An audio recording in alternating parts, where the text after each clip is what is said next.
कि आज ही तुम्हारा अंत काल आ गया, सुधर जाओगे, पक्का सुधर जाओगे। जिस समय तुम्हें ये बात समझ में आ जाए कि अब तो मृत्यु नजदीक है, तो पाप में रति नहीं होगी। फिर लगेगा जीवन का सार क्या है, तो भगवान निश्चित आपको सत्संग सुनवा देंगे। जहां सत्संग सुने तो सार बात समझ में आ गई। भजन जीवन का सार है, निरंतर नाम जप करना, निरंतर भजन करना, जीवन मुक्त हो जाओगे। एक महात्मा बड़ी मस्ती से जा रहे थे, तो एक शराब पिए हुए बैठा था और पास में बोतल रखी हुई थी। उसने देखा कि ये भी मस्त और मैं भी मस्त। अरे महात्मा, तुम्हारी मस्ती से मेरी बड़ी मस्ती है। महात्मा ने कहा, क्या मस्ती है तेरी? तेरा भाग्य पढ़ के देख रहा हूं, 7वें दिन मर जाएगा तू, 7 दिन में मर जाएगा। जैसे किसी ने इंजेक्शन लगा दिया और एकदम ऐसे चेतना जागृत हुई, खड़ा हो गया, चरणों में पड़ा। आप भाग्य रेखा पढ़ लेते हो? हाँ, मैंने तप बल से तुम्हारे भाग्य को देखा, तुम 7 दिन में मर जाओगे। फेंक दी बोतल, गिलास फेंक दिया। 7 दिन में शरीर छूट जाएगा, तो मेरे जीवन का मतलब क्या रहा? बोले यही तो तुझे समझाना चाहता हूं। ये तेरी मस्ती किस काम की, जब मृत्यु तुझे शरीर से अलग कर देगी, तब ये मस्ती काम देगी तेरे। चरणों में गिर पड़ा। महाराज कोई उपाय नहीं? बोले मरेगा तो 7 दिन में ही। एक उपाय है कि तू अमर हो सकता है। अगर तू गोविंद गोविंद गोविंद ऐसा रटे तो मृत्यु से बच सकता है। घर गया, स्नान किया, गंगा जल रखा था, आचमन किया, हाथ में गंगा जल लिया। अब जितनी आयु बची है केवल गोविंद नाम में व्यतीत करूंगा, कभी जिंदगी में मदिरा पान नहीं करूंगा। महात्मा ने 7 दिन बताया है, तो 7 दिन में निश्चित, संतों के वचन कभी मिथ्या नहीं होते। पता नहीं किस जन्म के पुण्य से ऐसा संयोग बन गया उसका कि संत दर्श हुआ और संत वचन पर विश्वास हो गया। अब शुरू हो गया, गोविंद गोविंद हरे मुरारे, गोविंद गोविंद मुकुंद कृष्ण, गोविंद गोविंद रथांग पाणे, गोविंद दामोदर माधवेति, गोविंद गोविंद गोविंद गोविंद गोविंद। एक दिन व्यतीत हुआ, ओ 6 दिन रह गए, गोविंद गोविंद गोविंद गोविंद गोविंद। 6 दिन व्यतीत हुए, न खाना न पीना, गोविंद गोविंद गोविंद गोविंद, आर्त भाव। 7वें दिन तो अश्रु चलने लगे। निरंतर भगवान के 6 दिन के चिंतन मात्र से हृदय पिघल गया, पाप सब भस्म हो गए। अब तो रो रो के पुकारने लगा, प्रभु मैं बहुत नीच पापी हूं, आज आपके पास आने वाला हूं, आप कृपा करो प्रभु, राधा राधा राधा। जिससे अपने लोग रटते नाम। 7वां दिन कमंडल लिए हुए, मंद मुस्कुराते हुए, फिर मस्ती से पता लगा लिया था कौन सा घर। घर पहुंचे, वो आंख मूंदे, गोविंद गोविंद गोविंद गोविंद। कहे बोले भैया आंख खोलो। उसने सोचा मृत्यु ने बोला क्या भैया, क्योंकि 7 दिन की बात थी। 7वें देखा तो महात्मा मस्त। उनका महाराज अब तुम मरने वाला हो। बोले नहीं, कहा था तुम अमर हो जाओगे। मरना तुम्हें 7 दिन में ही है। जो 7 दिन सप्ताह के हैं, किसी न किसी दिन में तुम्हारी मृत्यु, लेकिन अब तुम मरोगे नहीं, अब तुम अमर हो गए। क्योंकि भगवान नाम ये समस्त रोगों का, शोकों का, भयों का, चिंता का नाश कर देता है। उसी दिन से वो भगवत प्रेमी महात्मा बन गया। निरंतर अब जितना जीवन है नाम जप करते हुए भगवान को प्राप्त हुआ। श्रीपाद कह रहे, तुम्हें पता है देहिष्विनो, तुम्हारा देह ये जो है कब नष्ट हो जाएगा? कुछ पता नहीं। भूलो मत, अगर आपका स्वास्थ्य ठीक है ना, प्रमाद मत करो, खूब नाम जप कर लो। क्योंकि दिन नहीं रहा, रात आएगी, रात आएगी, फिर दिन आएगा। ऐसे सुख दुख का चक्र चल रहा है। यदि आप भजन नहीं करोगे तो इस चक्र से मुक्त नहीं हो पाओगे। अपना अंतकाल आज ही मान लो कि निकट आ गया है और नियम लो कि आज से हम कभी पापाचरण नहीं करेंगे। पापाचरण करने के लिए हमको बहुत सावधानी, अगर उनको रोकना है, पापाचरण जो हम कर रहे हैं उनको रोकना है तो हमको बहुत सावधानी रखने की। पहली बात, हमें आहार शुद्ध रखना है। ये जो मांस मछली शराब पीते हैं, गंदा भोजन करते हैं, इनके विवेक ही नहीं रह जाता कि किसे पाप कहते हैं और किसे पुण्य कहते हैं, क्या करना चाहिए क्या नहीं। कैसा कलेजा इनका कठोर हो जाता है, जीवों को कैसे त्रास देते हैं, कैसे कष्ट देते हैं, सिर्फ अपनी रसेंद्रिय पेट भरने के लिए दुर्गति का पक्का रास्ता तय करते हैं। ये जो मांस मछली ये सब जीव जंतुओं को भूनकर उबाल कर काट कर खाते, इनकी बड़ी दुर्गति होगी। जो मदिरा पीते हैं उनमें व्यभिचार दोष आ जाता है, क्रोध बढ़ जाता है, हिंसा करने में कोई उनको संकोच नहीं होता, बहुत बुद्धि भ्रष्ट कर देती। इसलिए मदिरा पान से बचे। अगर पापाचरण से बचना है तो पहले गंदा आहार गंदा पेय इसको रोके। जहां आपकी बुद्धि शुद्ध हुई तो वो आपको गलत मार्ग में जाने से बचा लेंगी। अपवित्र बुद्धि सदैव गलत मार्ग की ही प्रेरणा करती रहती है। जहां गलत मार्ग की प्रेरणा करने वाली कुमति होती वहां विपत्ति, दुख, चिंता, शोक, डिप्रेशन ये सब भरा रहता है। जहां कुमति होती है वहां यही सब होता है और कुमति का विस्तार हो रहा है, कलयुग है।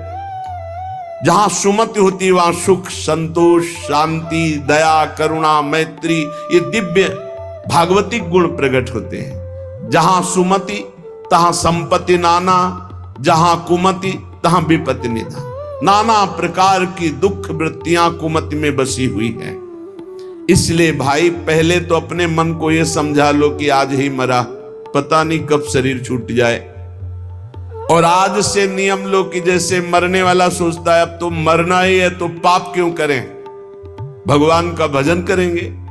जब परीक्षित जी को पता चला 7 दिन में तक्षक सर्प काटेगा 7वें दिन, उसी समय राजपाट छोड़ करके आमरण अनशन व्रत ले लिया। एक बूंद भी पानी जबान में नहीं रखेंगे, रात दिन भगवान का चिंतन करते हुए भगवान को प्राप्त होंगे।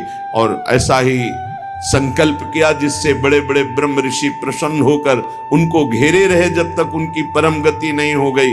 स्वयं परमहंस शिरोमणि सुखदेव जी महाराज पधारे और 7 दिन तक भगवत लीलामृत का पान कराया। मेरी बात मान लो, आज ये समझ लो कि तुम्हारा अंतिम समय हो गया। अब आज नियम लो कि अंतिम समय में जैसे कोई पाप नहीं करता, बोले अंतिम समय है अमुक दान करवा दो, अमुक सत्कर्म करा दो, गंगा जल पिला दो, बस ऐसे ही तुम जियो।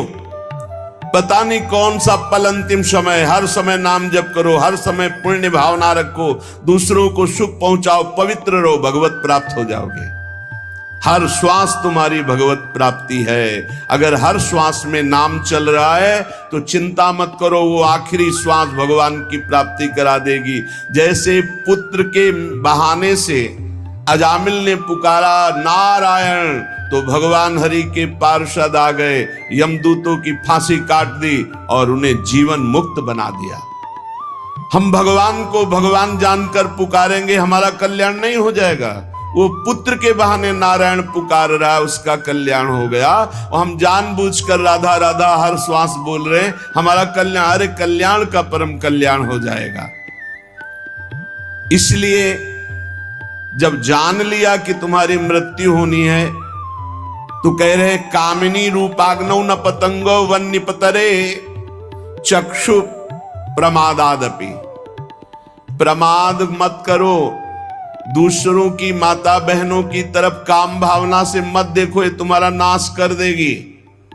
ये वृत्ति तुम्हारा नाश कर देगी, ये नरक ले जाने वाली है। और इस समय कलिकाल का ऐसा प्रवाह है कि कोई ये समझ ही नहीं रहा कि महान पाप है, इसे मनोरंजन समझा जा रहा है। धर्म पूर्वक स्वीकार करो। धर्म पूर्वक विषय सेवन करने से वैराग्य हो जाता है और वैराग्यवान ही अनुराग को प्राप्त होता है, वैराग्यवान ही शांति को प्राप्त होता है, वैराग्यवान ही भगवान की प्राप्ति के मार्ग में अग्रसर होता है। श्रीपाद कह रहे हैं जैसे पतिंगा दीपक में जलकर नष्ट हो जाता है, ऐसे किसी माता बहन की तरफ जो काम भाव करता है वो नष्ट हो जाता है। पतंगे की तरह क्यों नष्ट हो रहे हो? अद्यस्वा ना पतिष्यतो शिव पुषा पोषाय दोषा करे। तुम्हारा शरीर आज नहीं तो कल नष्ट ही हो जाएगा, तो पापाचरण क्यों कर रहे हो? धर्म पूर्वक क्यों नहीं जीते? कुर्या संगम भंग वास नियमो वृंदावने गृहताम। जो नियम लेते हो उसी को भंग कर देते हो, नष्ट कर देते हो। आज से ये नहीं करूंगा, फिर 4 दिन बाद कर बैठते हो कुसंग। आज से ये नियम लेता हूं, संकल्प लेता हूं। कोई बिरला निर्वाह कर पाता है। कुछ सत्संकल्प लिए जाते हैं तभी जीवन प्रकाशमान होता है। जीवन में कभी मदिरा नहीं पीऊंगा, परस्त्री गमन नहीं करूंगा, जुआ नहीं खेलूंगा, मांस नहीं खाऊंगा, बड़े बूढ़ों की सेवा करूंगा, अवसर बन जाए तो दूसरे के लिए अपने प्राण भी न्यौछावर कर दूंगा। ये सत मार्ग के पथिक के दृढ़ नियम होने चाहिए, चाहे गृहस्थ हो चाहे विरक्त हो। अगर नियम नहीं है तो प्रेम की प्राप्ति नहीं हो सकती। जब विरक्त होकर चित्तवृत्ति प्रभु में नहीं लगाई जाती तो फिर बहुत गंदे गंदे आचरण आ जाते हैं। व्यसन करना, नशे की उसमें रहना, अरे भगवान नाम से बढ़कर कोई नशा है? चित्तवृत्ति को परमानंद स्वरूप प्रभु में नहीं जोड़ा तो तुम्हें विश्राम मिल जाएगा केवल कपड़ा बदलने से, स्थान बदलने से। मन नहीं बदला, उद्देश्य नहीं बदला तो फिर क्या बदल दिया? श्रीपाद कह रहे हैं जब शरीर नष्ट ही हो जाएगा तो क्यों पापाचरण करते हो? बहुत विचित्र दशा है संसार की। ये सत्संग केवल भगवत प्राप्ति के लिए होता है। बहुत मिले सो संग नहीं, न्यारी न्यारी भांति जुगल प्रेम रस मगन जे ते अपनी पाती। प्रिया प्रीतम के जो भजन में मगन है उन्हीं में चित्तवृत्ति लगाओ।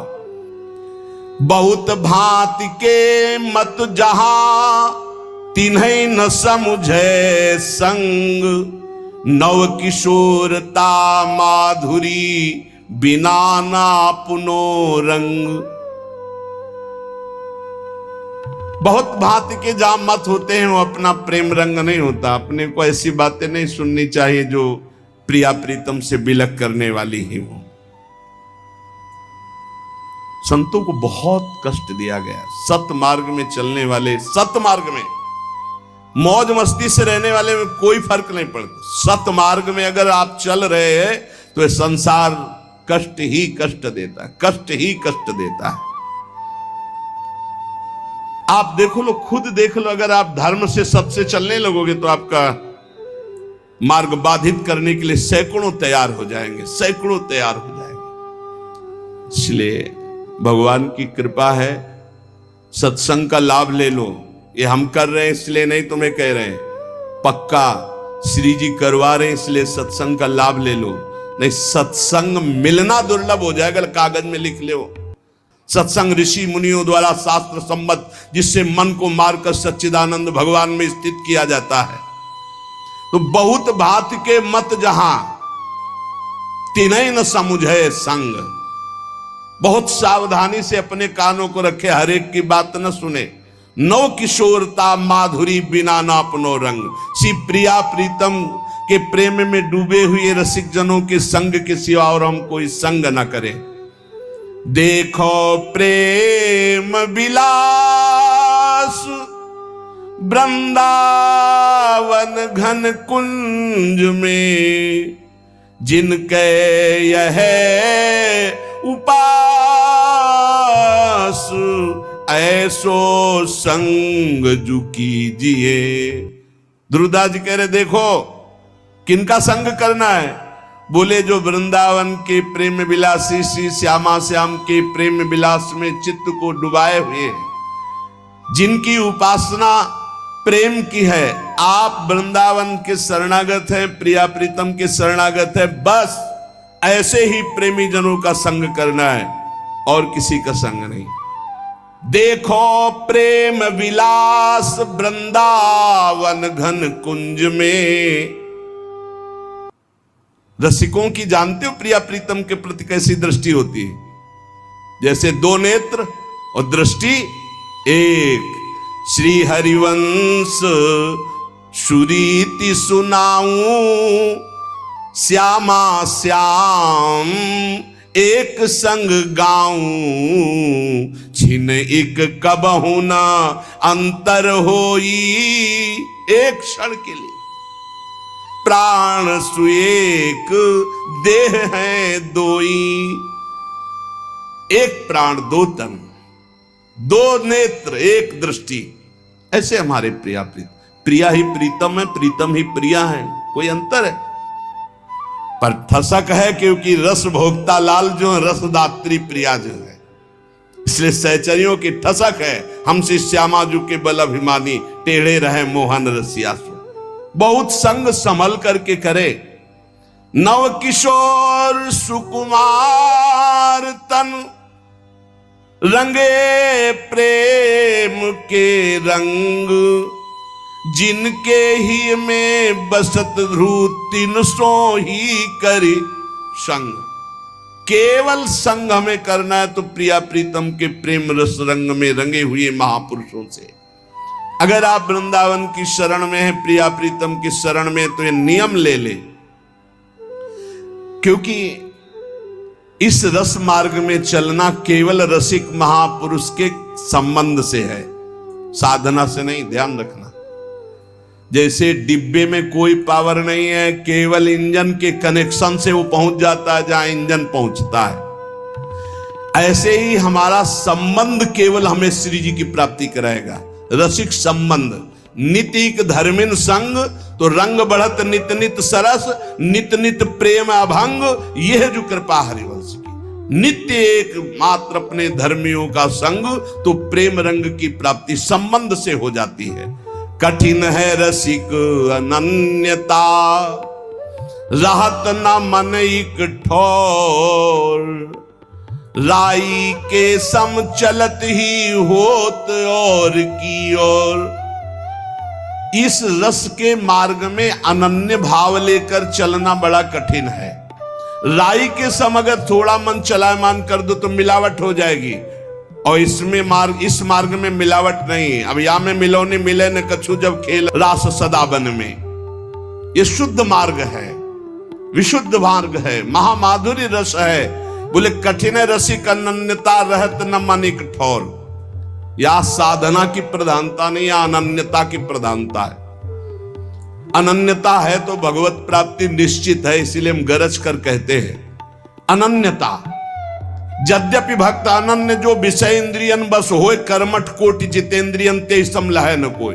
श्यामा श्याम का अनन्य भक्त अभी जितेंद्री नहीं है, विषयी है, तो भी करोड़ों कर्मकांडी और जितेंद्री उसकी समानता नहीं कर सकते, क्योंकि वो श्यामा श्याम का अनन्य है। कठिन है रसिक अनन्यता, राहत न मन एक ठोर। ये मन बड़ा चलायमान है, जहां सुना कि ऐसा करो फट से अभी ऐसा हो जाएगा। बड़े बड़े विधान हैं सुख प्राप्ति के, बड़े बड़े जादू हैं, लेकिन अनंत जन्मों के संस्कारों को भस्म करके भगवत प्राप्ति महाआनंद प्रदान करने का एक ही विधान है, भगवत प्रेमी महात्मा का संग। एक ही विधान है, जब तक साधु संग नहीं होगा कभी प्रीति रंग नहीं चढ़ सकता। तो यदि साधु संग मिल गया तो अनन्य हो जाओ श्यामा श्याम के, अन्य संग मत करो, नहीं तो बहुत बाधाएं खड़ी हो जाती है। देखा है अन्य संगियों को भ्रष्ट होते देखा है। राई के सम चलत ही होत, और के राई के दाना बहुत छोटा होता है, इधर से इधर चले मार्ग छूट गया। बस तुम्हें इस मार्ग में ऐसा समझना है कि झोली फैलाए खड़े रहना है। महिमा तेरी कहा कहो श्री हरिवंश दयाल, तेरे द्वारे बटत है सहज लाडली लाल। साधना से लाडली लाल नहीं कहा, सहज लाडली लाल। ये झोली फैला के खड़े रहना अनन्यता है। तो बगल वाली लाइन में बोला जाएगा कितनी देर से खड़े हो, बोले इतनी देर से। कुछ मिला, बोले अभी तो केवल झोली ही हाथ में। यहां श्यामा श्याम मिल जाएंगे केवल अनन्य होकर। हरिवंश चंद्रजू के द्वारा स्थापित की हुई प्रेम रस वृत्ति के इस मार्ग में अनन्य होकर बैठे हैं भरोसे में लाडली जू के। काहू के बल भजन को, काहू के आचार और व्यास भरोसे कुंवर के सोवत पांव पसार। नागरी दासी जन्म जितायो बलिहारी बलिहारी, मेरी लाडली जू मेरी प्रिया जू। राई के सम चलत ही और, राई भर भी अगर कोई मिलावट कर दी तो मार्ग छूट जाएगा। बगले में लाइन खड़ी है अलग अलग धर्मों की, अलग अलग रस की प्राप्ति की। भजन न होई संग बिनु, बिना भजन नहीं प्रेम। छिन्हू भजन न छाड़िए, धरिए ध्रुव यह नेम। बिना रसिक महापुरुष भजनानंदी संत के मिले भजन नहीं होता, और बिना भजन किए प्रेम नहीं होता, और बिना प्रेम के लाडली लाल नहीं मिलती। इसलिए एक क्षण के लिए भी भजन मत छोड़ो। हर समय राधा राधा राधा नाम जप करते हुए लाडली लाल की सेवा, समाज की सेवा। महामधुर रस प्रेम को जिनके लाग्यो रंग, ऐसे रसिक अनन्य जे कीजे तिनको संग। भाग्यशाली जो हैं वो इस बात का अनुभव करते हैं कि अब मुझे श्यामा, जैसे कल आप श्रृंगार कीर्तन के समय पद में गा रहे थे कि ना घनश्याम को जानता हूं ना लाडली जू को जानता हूं। हे गुरुदेव, आपके पद पंकज का आश्रय लेकर के मैं आपके अनन्य होकर पड़ा हूं। मुझे और जानने की जरूरत, मेरे लाडली लाल आप हैं। आपका संग, आपका दर्शन, आपका संभाषण मानो लाडली लाल का संग। महामधुर रस प्रेम में जो डूबे हुए रसिक महापुरुष हैं, इन्हीं का संग करो। इन्हीं के संग से प्रिया प्रीतम का रंग चढ़ जाएगा। और भाव जिनके नहीं युगल विहार उपास, सुनि ध्रुव मन बच कर्म के होए रहो तिनको दास। जो केवल प्रिया प्रीतम के प्रेम रंग में डूबे हुए रसिक महापुरुष हैं, मन वचन कर्म से उनके हो जाओ, उनके दासत्व को स्वीकार कर लो, श्यामा श्याम मिल जाएंगे। ये महाप्रभु हरिवंश चंद्रजू का प्रकट किया हुआ सिद्धांत है। जैसे हरिवंश प्रपंच बंच सवे काल ब्याल को खायो, यह जिय जान श्याम श्यामा पद कमल संगी सिरनायो। श्यामा श्याम के अनुरागी के चरणों में तुम अगर दासत्व भाव प्राप्त कर लिए तो श्यामा श्याम आपके अधीन हो जाएंगे। इसलिए कह रहे सुनि ध्रुव मन बच कर्म के होए रहो तिनको दास। जो श्यामा श्याम के प्रेमी हैं, मन वचन कर्म से उनकी दासता स्वीकार करने से श्यामा श्याम स्वाभाविक सहज कृपाल होकर मिल जाते हैं। अब इसमें बड़ी समस्याएं हैं, कभी शरीर की अस्वस्थता, कभी मानसिक अस्वस्थता, कभी काम क्रोध आदि का वेग। तो कह रहे हैं कि कुछ भी हो जाए मार्ग मत छोड़ना। धर्मी ऐसो चाहिए जैसे सूर रन माही, खंड खंड होए जाए तन फिर गए चितवे नाही। जब कदम रख दिया प्रिया प्रीतम के प्रेम मार्ग में तो अब कदम वापस नहीं जाएंगे, चाहे गर्दन काट दी जाए। और इसकी परीक्षा होती है प्रलोभन या भय दोनों की, दोनों से आपको पीछे हटाया जाएगा। जब कोई अनन्य मार्ग में चलता है, बोले कठिन है रसिक अनन्यता, इसलिए इसमें इतनी निष्ठा रखनी चाहिए कि अब चाहे शरीर छूट जाए, चाहे जितना कष्ट हो, हम भगवत मार्ग ये जो मुझे श्री जी के चरणों का मिला इसे नहीं छोड़ सकता। चाहे जितना कोई बड़ा महापुरुष आके प्रलोभन दे किसी भी बात का, या स्वयं प्रभु आके बोले तो नहीं। तजौ न नारद कर उपदेशु, आप कहें सत बार महेशु। खंड खंड हो जाए तन फिर के चितवे नाय। जैसे सूरवीर युद्ध में लड़ रहा है, बाण लग रहे हैं तो पीठ दिखा के नहीं भागता, छाती पे बाण सहता है। ऐसे ही सूरवीर योद्धा भगवत प्रेम मार्ग का होता है। काम क्रोध लोभ मोह मद मत्सर मारते हैं, संसार निंदा स्तुति अपमान करता है, हर कदम पर कष्ट मिलता है, पर नहीं कबहू कैसी भी स्थिति भजन नहीं हो रहा, घबराने की जरूरत नहीं। बिल्कुल भजन नहीं हो रहा, घबराने की जरूरत है। हम भजन बल से श्री जी को प्राप्त करने नहीं, कृपा बल से। हमारी झोली फैली है, कभी हरिवंश चंद्र जो कृपा करेंगे हमारी झोली में श्यामा श्याम दे देंगे। कबहू तो थोरो भजन